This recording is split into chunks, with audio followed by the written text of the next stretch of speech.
रोज के तरह अजुओ चल देनी हमन के कामे पे।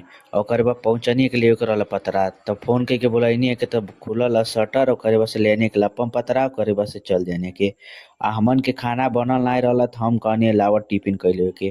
त ई हैदराबाद के फेमस बोंडा त हमहू खाओ के चल देनी है। ओकरे बस ई दोनों जनी चल देना हम चल देने पैदल। तब तक ई गाँव के नजारा देख के गाँव के याद आवे लगल। त का करबा भाई गाँव की याद त अइबे करी। ओकरे बाद से 3 किलोमीटर पैदल चलले के बाद से फिर आ गए हमार सेठ जौन की हमें लेके जात रहना साइडे पे। ओकरे बाद से हमहू पहुँच गईनी साइडे पे। ओकर बाद से हई बाना त लेके जात हूँ तसला में बालू। त हमहू कहनी चल देव त ई हवे हमार दोस्त जौन की कहत अइलही ना करेंटवे भावा त का करे के। त हमहू कपड़ा वपड़ा चेंज करके हो गईनी रेडी अपन फौजी वर्दी में। ओकरे बाद से चल देहनी है।